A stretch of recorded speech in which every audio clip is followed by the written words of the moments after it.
आणि आता एक महत्त्वाची बातमी आहे। पुण्यामधनं गृहमंत्री अमित शहा हे आता रायगडच्या दिशेने रवाना झालेले आहेत। अगदी काही वेळात ते रायगडमध्ये दाखल होतील। दरम्यान आजच्या या दौऱ्यामध्ये ते सुनील तटकरे यांच्या निवासस्थानी सुद्धा स्नेहभोजनासाठी जाणार आहेत। रायगडमध्ये आता अमित शहा दाखल झाल्याची माहिती मिळते। केंद्रीय गृहमंत्री अमित शहांचा हा 2 दिवसीय महाराष्ट्र दौरा आणि त्यामध्ये ते आता रायगडमध्ये दाखल झाल्याची माहिती मिळते। त्यांचं हेलिकॉप्टर हे रायगडमध्ये पोहोचलेलं आहे। काल ते पुण्यामध्ये दाखल झाले आणि त्यानंतर आता काही वेळातच किल्ले रायगडासाठी रवाना होतील। सकाळी 11:15 वाजता या दौऱ्याला त्यांच्या सुरुवात झालेली आहे।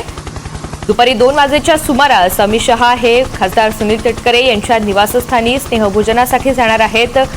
त्या ठिकाणी ते थांबणार आहेत। दरम्यान किल्ले रायगडावरील कार्यक्रम आटोपल्यानंतर ते मुंबईसाठी रवाना होतील। त्या ठिकाणी त्यांचे विविध कार्यक्रम हे नियोजित आहेत। त्यासोबतच रात्री सह्याद्री अतिथीगृहावर अमित शहा यांचा मुक्काम असेल आणि रविवारी सकाळी अमित शहा दिल्लीसाठी रवाना होतील।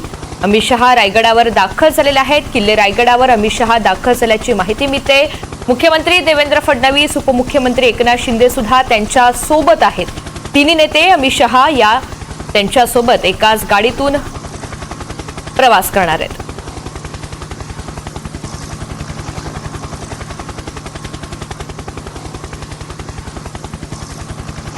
तर जिजाऊंच्या जन्मस्थळी सुद्धा ते जाणार असल्याची माहिती मिळते याच दौऱ्यादरम्यान।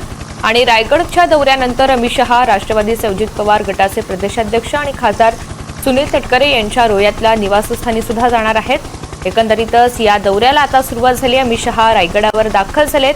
किल्ले रायगडावर अमित शहा यांचं हेलिकॉप्टर हे पोहोचले। मुख्यमंत्री देवेंद्र फडणवीस, उपमुख्यमंत्री एकनाथ शिंदे त्यांच्या सोबत आहेत।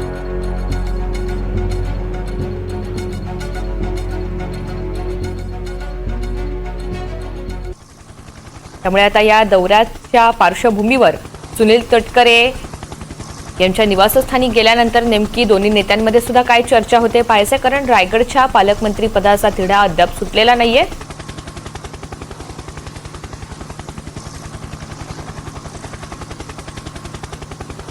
मेहबूब जमादार आपल्या सोबत आहेत अधिकची माहिती देण्यासाठी। मेहबूब, रायगडच्या दौऱ्याला आता सुरुवात झालेली आहे। अमित शहा हे पोहोचलेले आहेत।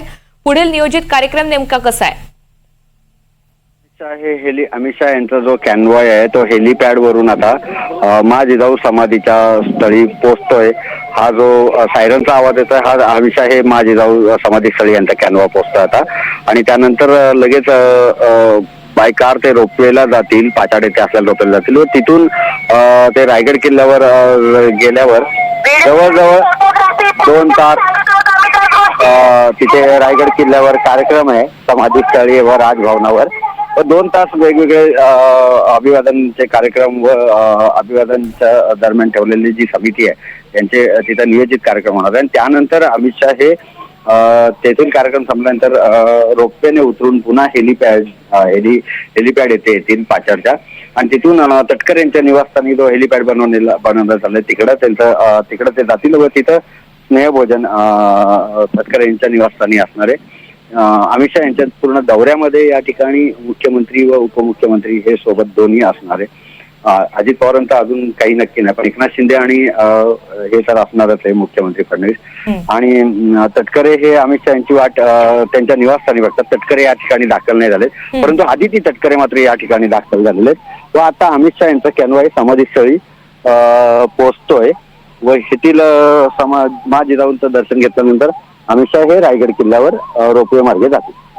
मेहबूब, आणखी एक महत्त्वाचा मुद्दा असा की रायगडच्या पालकमंत्री पदाचा तिढा हा अद्याप सुटलेला नाही आणि शहांच्या दौऱ्यानिमित्तानं तो सुटेल अशी एक चर्चा आहे। दुसरीकडे एकनाथ शिंदे यांच्या गटामध्ये काही अस्वस्थता आहे। या सगळ्या घडामोडींच्या पार्श्वभूमीवर भरत गोगावले असतील, शिवसेनेचे इतर आमदार किंवा नेते असतील किंवा माहितीचे इतर कोणते नेते या ठिकाणी उपस्थित राहणार आहेत?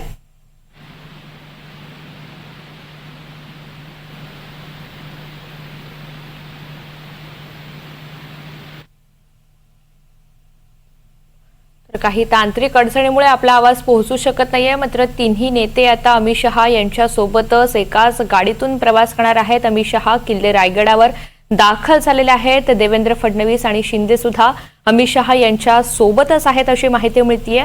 छत्रपती शिवाजी महाराज यांची पुण्यतिथी असल्यामुळे त्याचं निमित्त साधत देशाचे गृहमंत्री अमित शहा आज शिवरायांना वंदन करण्यासाठी किल्ले रायगडाला भेट देत आहेत आणि याच दौऱ्यामध्ये मुख्यमंत्री देवेंद्र फडणवीस, एकनाथ शिंदे सुद्धा सहभागी झालेत. रायगडच्या पालकमंत्री पदाची चर्चा सुरू झाली आहे. नेमकी एक असं आहे की एक सर्वसाधारण आपण एक विचार करतो की ज्यावेळेला आपल्याकडे देशाचे नेते येतात त्यावेळेला राजकीय विषय त्या ठिकाणी अजिबात येऊ शकतच नाही. माझ्या मनातही ती बिलकुल भावना आमंत्रित करताना सुद्धा नव्हती आणि आजही अशाच काही कारण नाही, कारण दोन विषय भिन्न आहेत. आजचा हा दिवस महायुतीचे सर्वच नेते या निमित्ताने स्नेहबोधण्याच्या निमित्ताने हवेत. आदरणीय अमितभाईंचा आपण जे काय आदर करतो त्या स्वागताच्या निमित्ताने हवेत, ही एवढीच भावना आहे. पालकमंत्र्याविषयी आज असण्याचं काही कारण नाही. ज्या वेळेला येईल त्यावेळेला येईल, त्या संदर्भात काही आज म्हणजे राजकीय चर्चाच नाही. तर सुनील तटकरे यांची प्रतिक्रिया आपण पाहिलेली आहे. आज सुनील तटकरे यांच्या निवासस्थानी स्नेहभोजनाचं आयोजन करण्यात आलेलं आहे आणि त्यासाठी अमित शहा त्यांच्या निवासस्थानी भेट देणार आहेत. दुसरीकडे आपण पाहतोय सध्या ते किल्ले रायगडावर दाखल झालेले आहेत आणि या एकंदरीतच दौऱ्याच्या पार्श्वभूमीवर राजकीय घडामोडी सुद्धा घडतील, कारण रायगडच्या पालकमंत्रीपदाचा तिढा कायम आहे आणि तो याच दौऱ्यात सुटतो का हे सुद्धा पाहायचं आहे. छत्रपती शिवाजी महाराज यांची आज 345वी पुण्यतिथी आहे आणि त्याच निमित्तानं देशाचे गृहमंत्री अमित शहा शिवरायांना वंदन करण्यासाठी किल्ले रायगडाला भेट देत आहेत. शहांच्या दौऱ्याच्या पार्श्वभूमीवर शिवभक्तांसाठी रायगड रोपवे आज सुरू राहील अशी सुद्धा माहिती समोर येते. त्यामुळे या दरम्यान रायगडावर येण्यास शिवभक्तांना बंदी नसल्याचं सुद्धा पोलिसांकडून स्पष्ट करण्यात आलेलं होतं. मात्र गृहमंत्री येत असल्यामुळे दुसरीकडे रायगडाच्या विविध भागामध्ये आणि किल्ले रायगड परिसरामध्ये पोलिसांचा मोठा बंदोबस्त सुद्धा तैनात आहे.